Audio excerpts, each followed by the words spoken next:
Welcome to the Dog Expert Podcast, the podcast dogs would want you to listen to. Powered by canineprinciples.com, helping passionate dog people go from feeling unsure and overwhelmed to confident, compassionate and science savvy through a rich library of online courses and formal qualifications. Each week on the podcast, we dive deep into the real, raw and rewarding world of dogs. This isn't about obedience. This is about understanding. Because dogs aren't problems to solve. They're free-thinking, sentient beings to connect with. Hello and welcome to episode 3, season 4 of the Dog Expert Podcast. We are super excited this morning to be joined by a wonderful lady. She's based over in Australia. Her formal training comes from Canine Principles, and she has studied and absorbed dogs all of her life. In fact, I did find a cute picture of her age 4 over on her website with her first black Labrador, and it's super cute, so you need to go and check it out. The wonderful lady that I'm talking about is none other than Jo Burton. Jo Burton is joining me now. Hello, Jo. Hello, Jo. Thank you for having me. Yeah. Oh, well, thank you so much for joining us. Now, you did some training with Canine Principles quite some time ago now, I think. I did, yeah. And then That's where I started, Jo. Yeah, that's pretty much where I started, yeah. Oh, that's lovely to hear. And then, but you have done lots and lots of, you've been a busy bee since then, haven't you? I have. Do you want to tell everyone listening what you've been up to and what brings us on this journey to being on the podcast today and what we're talking about? Sure. So the reason, as you said, Jo, always loved dogs. Had that black Labrador when I was 4, and I have a black Labrador now. Just depending on how long I live, I probably have another black Labrador after this one. No, do love myself a Labrador. I love all dogs, but Labradors are very special to me. So I actually was raising a Labrador puppy for guide dogs here in Australia, and she stayed with me close to a year, and she didn't do very well. She was very, very hard work. So it occurred to me that I needed to know more about dogs, what was going on there for dogs. So I found Canine Principles, and I've done so many courses with Canine Principles. I've actually lost count. I think my proudest moment was getting my diploma in canine communication, because I think everyone needs to have canine communication, have a knowledge of that. That's where we start anyway. So yeah, loved Canine Principles. Just I'd submit everything and I'd sit there so excited waiting for my assessment to come back. It was just so exciting. So yeah, loved it.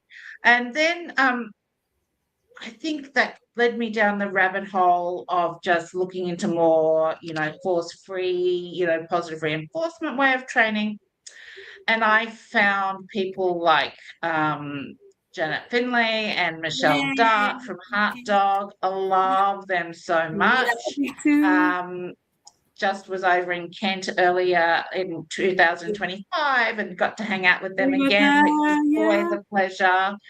Got to drive around in Molly, their van, which was really cool. So yes, did heaps with them. And I think it was on their, I want to say like symposium, like their seminar, that I heard about Sarah Fisher and ACE. Okay. During COVID, that Sarah actually put out those free resources for people, so kindly as Sarah was, so kindly put out all the free resources, which I just dived into that and started learning more about her, and I was hooked, absolutely hooked. I was like, why haven't we been doing this? Why doesn't everybody do this? Why haven't we been doing this? And I was shocked to find out that she'd actually been doing it for nearly 20 years. Australia doesn't know about her, or didn't know about her. I'm sure a lot more do now. Good. But yeah, so I was absolutely hooked, and I started with the dog detective course with Sarah, Brilliant. and then went on to module 1.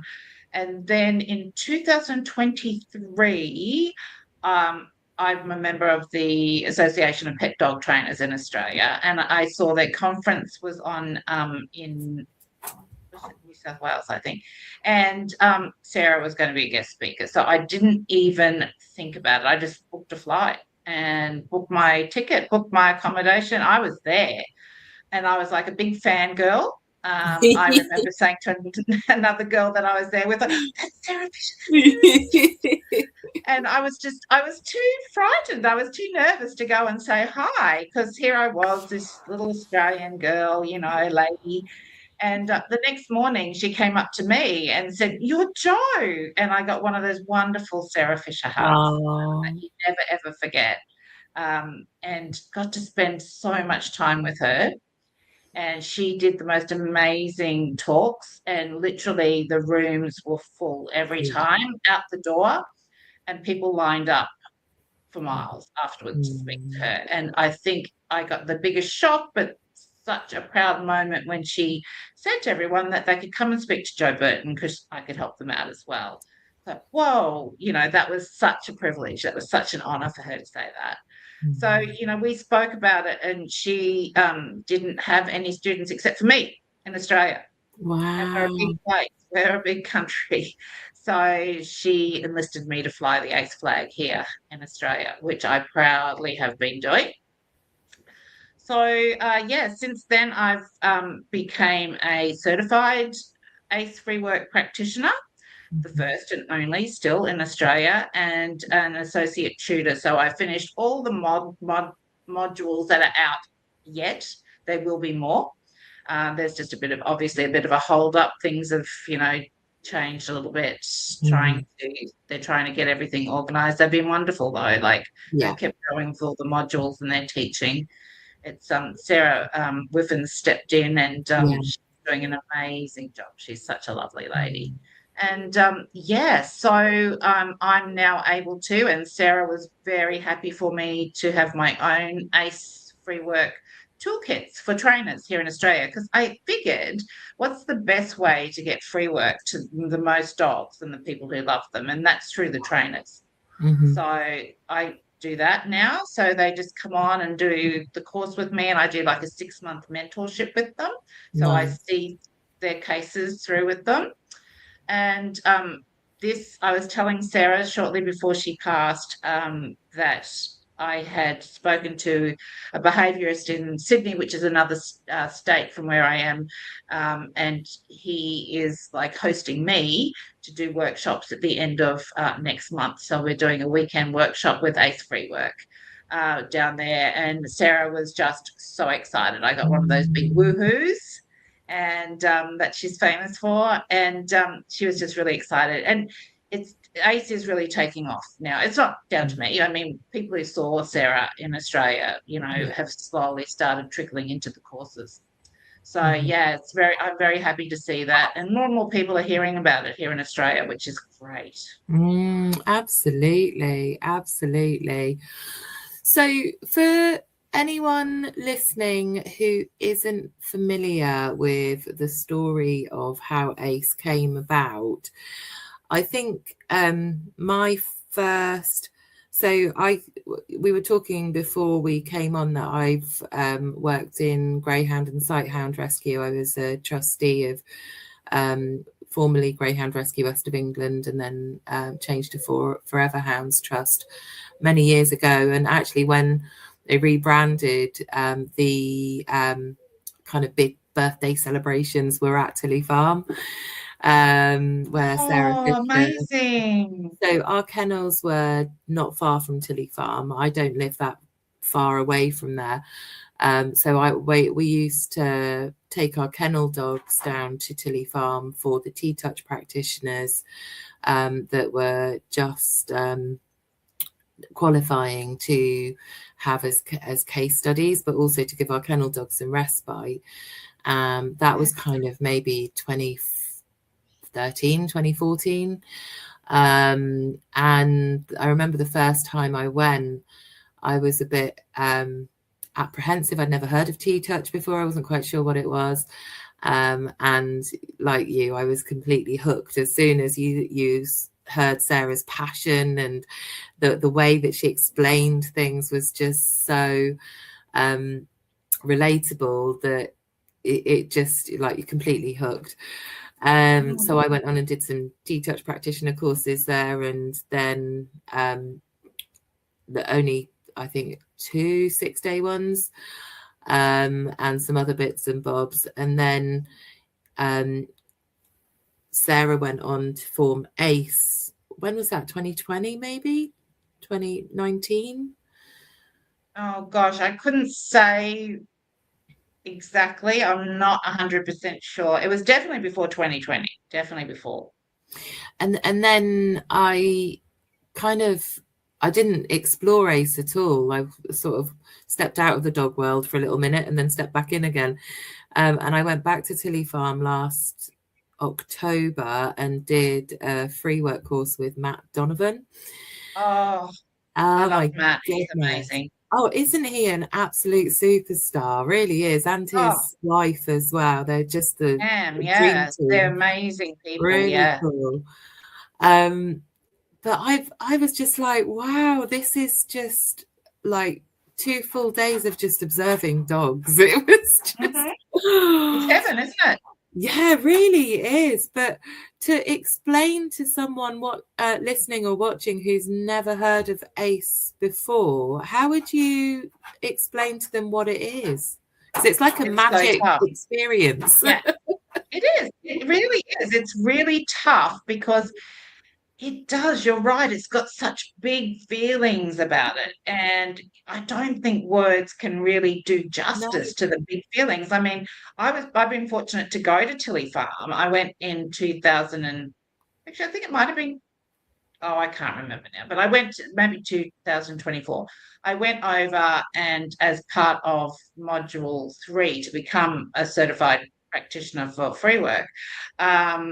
So, because usually I do online practical, but I just thought, I'm doing this. So I went over and did like 4 days of workshops, and it was just heaven. It really was, getting to spend that time with Sarah and all the amazing people she surrounds herself with.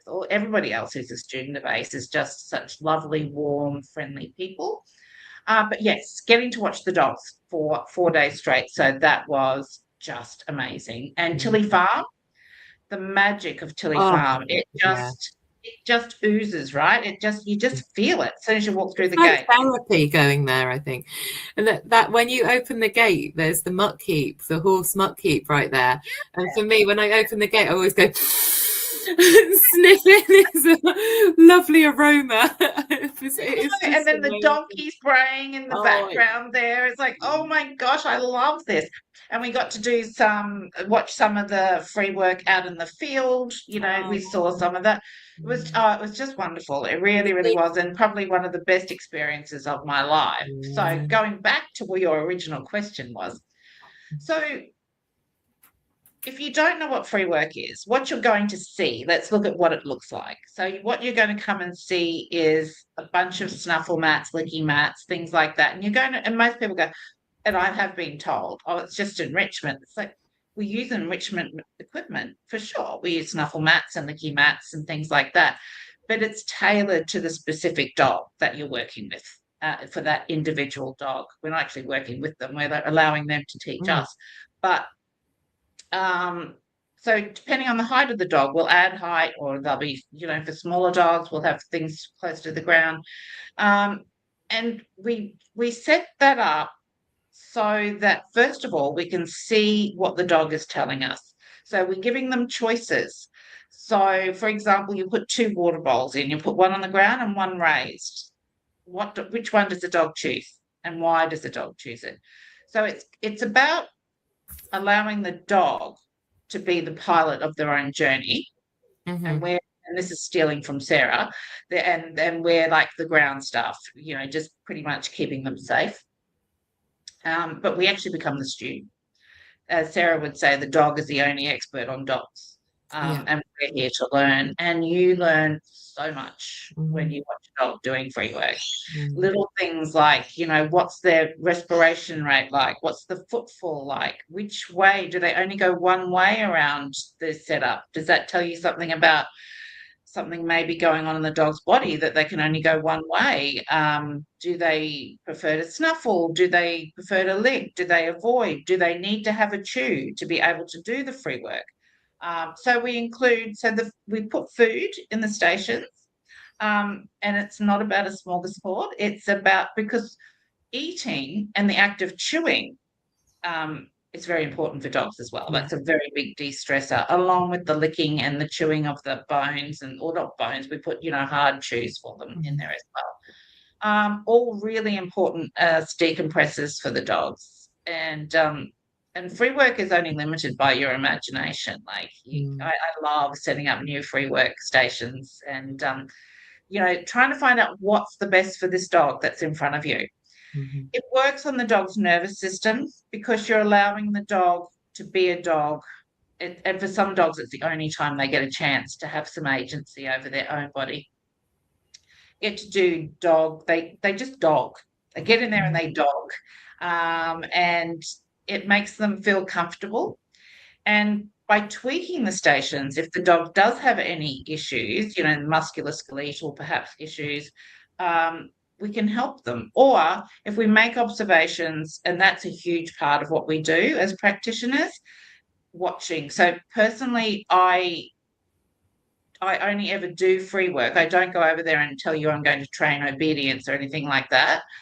Someone rings me and says my dog's reactive, for example. So I'll go there, I'll set up free work for the dog, video it, take it home, put it on my YouTube channel, whack it up on the TV, put it in slow-mo so I don't miss. And it's quite amazing what you will see when you do it that way, as opposed to the dog you just saw, half an hour before at its house. Like, when you put it into slow-mo, what you can see.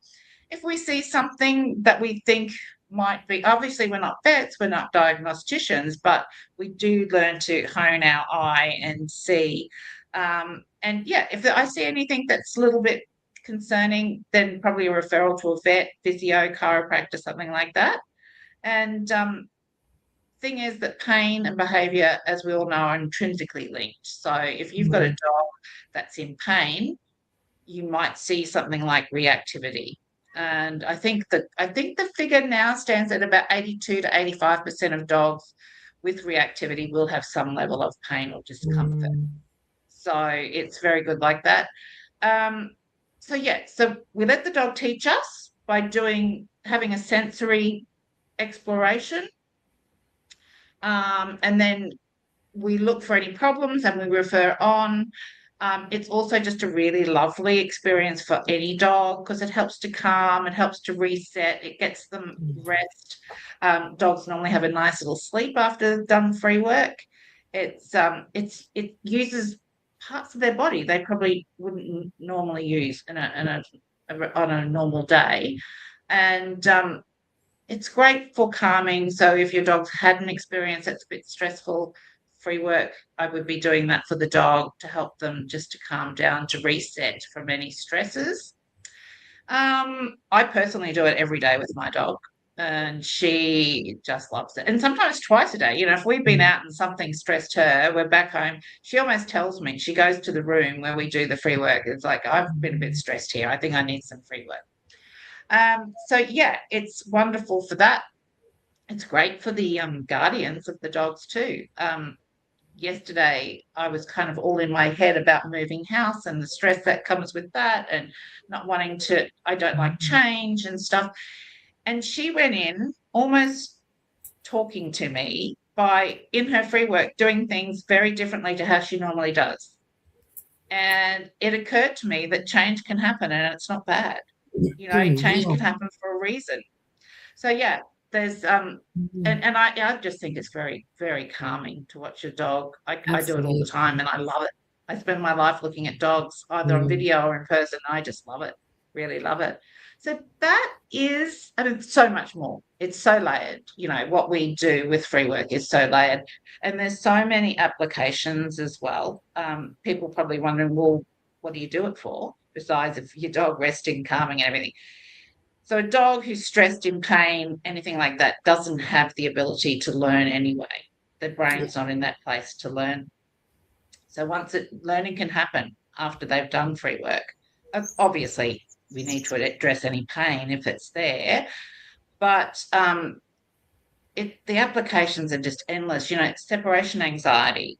I'm now working on not the like leave the dog for 5 minutes, 15 minutes, see how you go. I'm now working on using the ready game, which is a lovely game we do within Freework, to allow the dog a start button to let us know that they're ready for us to leave. So the dog's cooperating with the whole separation anxiety thing, and you're getting a lovely calm dog who's participated in you leaving. There's just anxiety in general. It's great for dogs who are anxious.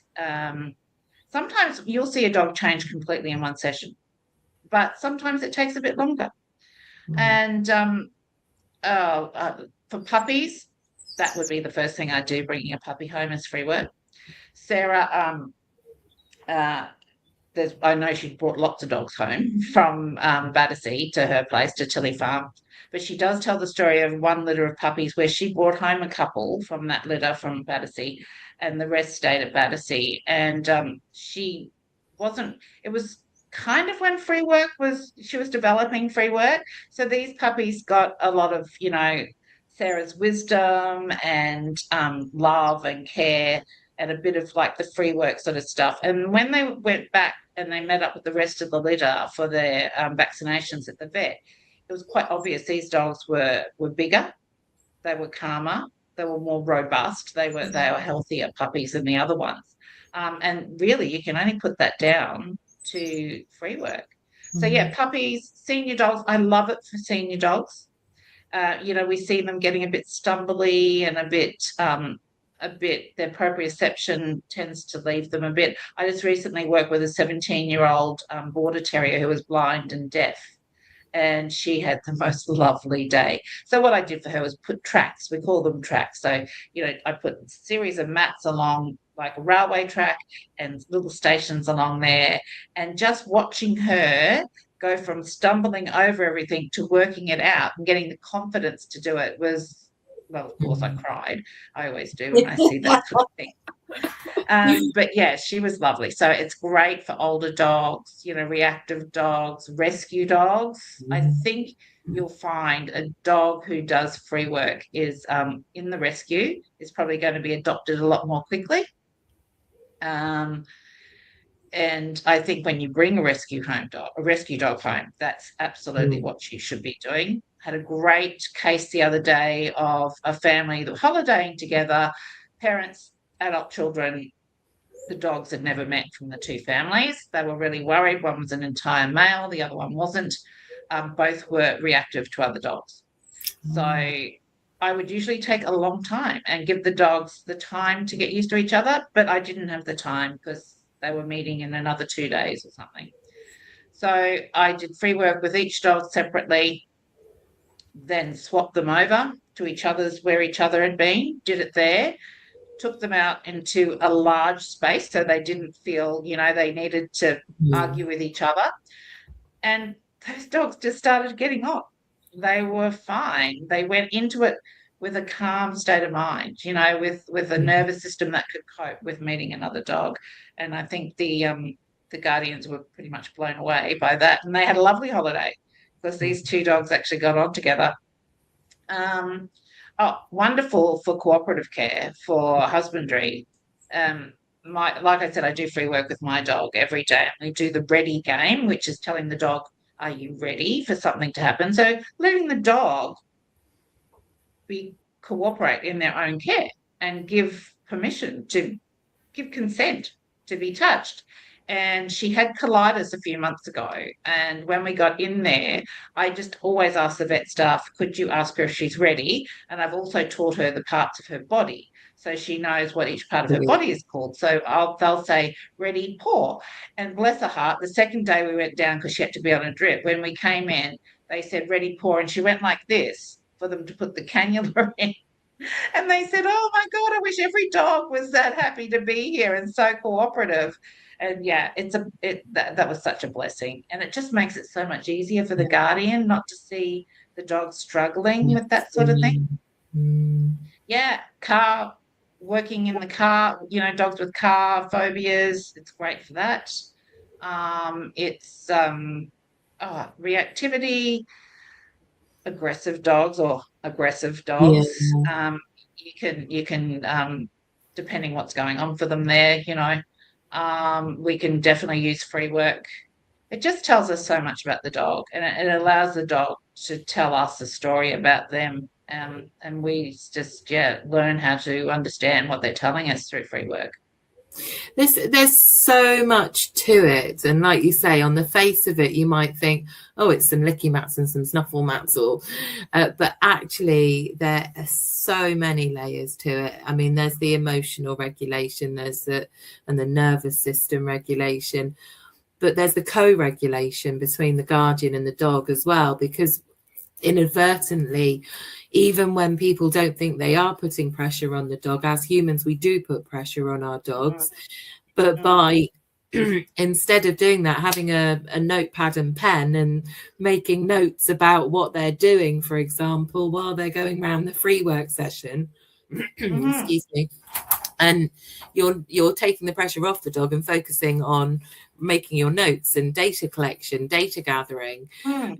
One of the things that I took so much from spending time at Tilly Farm over the years, and for those listening who aren't aware, sadly Sarah Fisher passed away the end of last year, which is a massive shock to everyone that knew and loved her. And I was by no means sort of someone that she'd probably call out of the blue or anything like that, but she had such a profound impact on so many lives. Even if you've just read one of her books or watched one of her videos or anything like that, you will have been affected, because she had such a way of, she just had such a way. She was just an incredible person. But Tilly Farm is carrying on under Sarah Whiffin, and if you get the opportunity to go to Tilly Farm, then would highly recommend signing up for a 2-day course, or whatever you can to get exposure, because as Jo and I have said, it is just such the most incredible experience. The feeling I can't put into words. I just do it. But a few things that spring to mind is Sarah saying it depends, and Matt reminded me of that when I was there last year, because you see a type of behavior, or unless you see it repeated, it could be for any reason. It could be because the dog can smell something that you can't smell, or hear something that you can't hear. It could be because they're in pain. It could be because they're stressed. But unless you're seeing that behavior repeated across different contexts, it's not necessarily what you jump to as a conclusion. As a human, we want to sort of pigeonhole things and be like, well, that happens because of this, but actually it depends. Absolutely. And another thing Sarah would say all the time is question everything. Yes, apart from the dog. Yes, the dog's always right. The dog is always right. They're the expert. But it's true. Like, if you're not still asking questions, then you're not learning. If you want to be, I mean, how can we ever know for sure what's going on with a dog? We can't. As much as we can't know for sure what's going on with another person. So, to help them or support them the best we can, we have to keep questioning. Like you say, why is a dog doing this? Well, it depends. Yeah. It really depends. And it, it's over different contexts, and it really depends. I think, like you were saying too, with the guardian, it's a great way for dogs to form a bond or strengthen a bond with a guardian as well. We have the counting game. We do the counting game, which is literally, it's an adaptation of Chirag Patel's. Yes. But it's basically just going to the station, sprinkling a few treats and saying 1. And I have seen recall become immediate with dogs who know the one. Like literally, if you're on the beach around here and you hear someone yell out one, you know that I've taught them because I teach that. I've had some people go, I refuse to call out one when I'm walking around in the park. I said, well, pick another word, but it doesn't matter what word it is. It's just that you say that word. And it's great for the bond between the guardian and the dog, and it works really well for rescue dogs as well because it's very tricky. There's a lot you can do, a lot of interaction with the dog within Freework, but it's all still about the dog's choice. The dogs, and we also go into it with NATO, no attachment to outcome. Yes. I love that. Which is a blessing. That is such a blessing because I try to explain to people, I just can't do it very well though, but you as a trainer before I met Sarah, before I adopted the ACE ethos, the way of doing what Freework and everything, you go in with expectations of what you were going to do that day, and the guardian had expectations of what you were going to do as well. Go fix the dog. So when I walk in now, I don't have any expectations. It's like the dog will do what the dog needs to do, and I'm there to learn from the dog. And it's almost like I'm the interpreter for the human, because it's like, okay, your dog, by free will, by agency, by having ability to consent to things, is telling us a lot. And let me tell you what that is, what your dog is saying. It's an amazing experience not to have the pressure of having to perform something or do something or achieve something. It's wonderful. And that's what dogs have every single waking moment of their lives, and that they're told when they're allowed to eat, where they're allowed to eat, when they're allowed to sleep, where they're allowed to sleep, even when they can scratch their own backsides, kind of thing. Every single thing throughout their day. And another thing that I find really special about ACE Freework is that from a human point of view, we go so quickly in our day-to-day lives. There's so much to do all the time. We always have to be somewhere or just something else on the to-do list. But what ACE gives us is that opportunity or permission to just be with our dogs and to just be present with them. And just by slowing down ourselves and breathing, which is something that I was picked up for multiple times at Tilly Farm for not doing, because I tend to hold my breath when I'm concentrating. But just to slow down and be present with our dogs, we learn so much more from them when we're not with our own agenda. It's just absolutely. And the dog picks up on us as well. And part of Sarah's modules, part of the ACE modules, is working on our own posture, which can only be great for us. Honestly, can only be great for us. So, we get taught about, how to hold ourselves, our posture, the way we're moving. There's a wonderful thing that Sarah taught, and it's light the way. So I try and teach people, imagine you've got two headlights on each shoulder, but at the same time wanting to keep your pelvis so that if you had a cup of water in there, it wouldn't spill. So you're going to be walking. It takes a bit of time and practice to get it right, but the reaction the dog has to that is incredible. So you will get that the dog will focus on you when you do that. And for people who want to do, I'm not into the whole loose leash walking so much, I prefer dogs to have a lot of freedom, but if that's what you're doing, you'll have a lot more success. Not again having any outcome, but I've seen dogs just go, whoa, okay, and you've got that dog's attention, and it really helps them to calm down if that dog's not being able to calm. When you practice the headlights and having your pelvis in a neutral position, how it affects the dog, the knock-on effect to the dog is amazing. Incredible. So if if someone listening has never heard of free work or never dabbled in free work, what top tips would you give to someone starting out? I think there's so much about Sarah online. I think you could probably go just Google Sarah Fisher. I would go to the ACE website, and it's not just for trainers, the courses, it's for guardians as well. Yes. If you want, and I'd highly recommend that. I really would highly recommend the courses. They're still amazing. I think they're still using a lot of Sarah's Sarah's videos and everything in the modules, so that's great.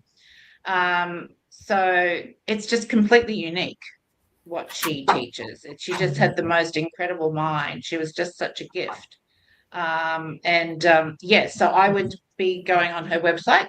You can, it doesn't matter where you are in the world, but if you're in Australia, you can contact me. I'm doing workshops, and I do a trainer's toolkit for any trainers in Australia, or anywhere if you want, really, can come and jump into there. But I would first of all recommend doing the ACE modules. That it's absolutely worth doing. It'll change. Well, knowing Sarah, finding Sarah and meeting Sarah and ACE, knowing about ACE has changed my life. I don't know anyone who met Sarah or was exposed to her teachings who hasn't said that, because it literally changed my life. Going to Tilly Farm that first time sent me down such a journey, and honestly I can't even imagine not having been down that journey now, but it just was so transformative and pivotal in my life. And everyone that I speak to, anyone who's even heard her speak, or everyone will say, if you've had contact or been exposed to any of Sarah's teachings, that it changed your life. I thought actually it really does. The outpouring of love for Sarah online when she passed away was really quite overwhelming. And I did see it really was. I did see someone post, I can't remember who it was now. It might have been Andy Hale, but it was something along the lines of there's two, I'm completely paraphrasing, this isn't exactly what it said, but it was along the lines of there's 2 times in your life before you hear Sarah speak and after you hear Sarah speak. And I was like, that's just spot on, really is. It absolutely is. That's how I look at my life, before Sarah and after Sarah, or since I met Sarah. Definitely it changed my life professionally. Yes, definitely, but also personally, because she makes you want to be that person who everyone likes, or not just likes. What am I trying to say? It's like, you want to be that person who makes another person smile. You want to be that person.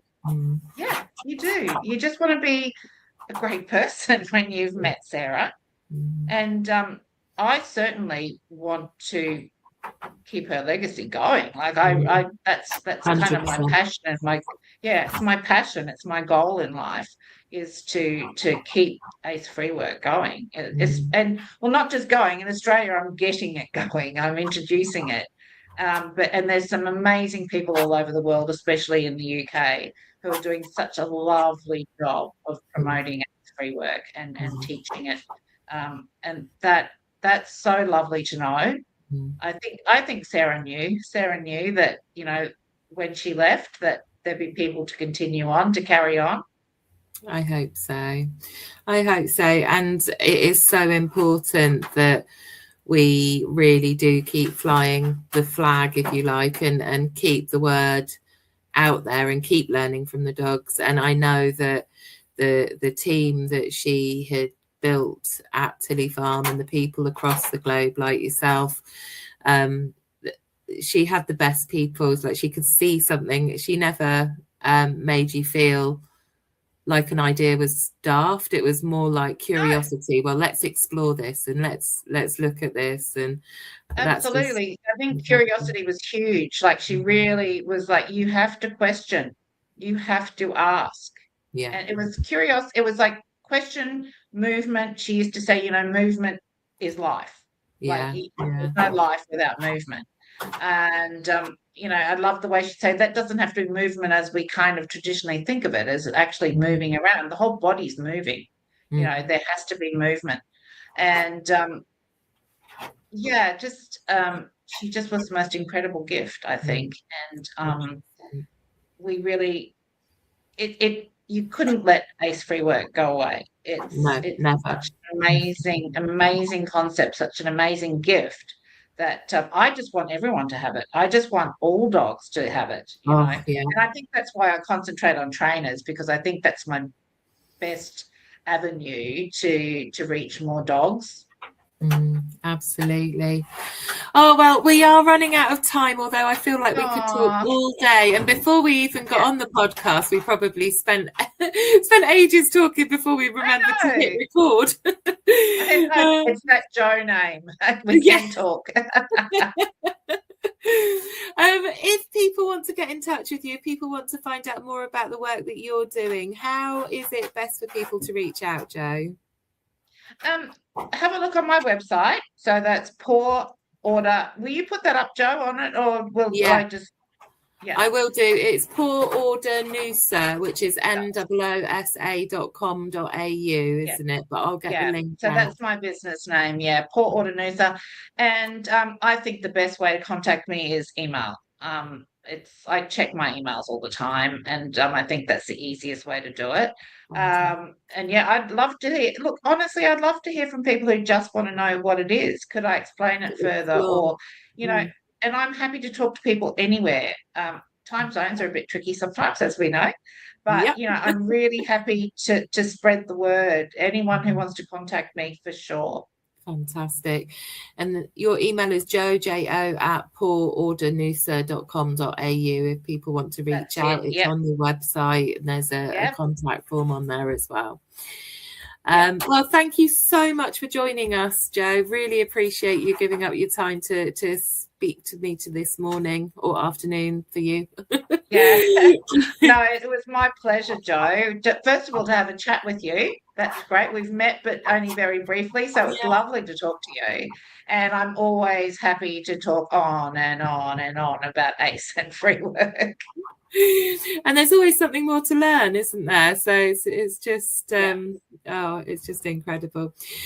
Well, have a wonderful rest of your day, everyone listening, and we'll speak to you soon. Jo, take care. Bye. Thank you for listening to the Dog Expert Podcast, the podcast dogs would want you to listen to. If you've enjoyed this episode, do come and let us know in our free Facebook group for dog lovers everywhere, Ethical Dog Training with Canine Principles. That way we can make more content like this that you'll love. We would love for you to leave a review on here and hit subscribe so that you never miss an episode.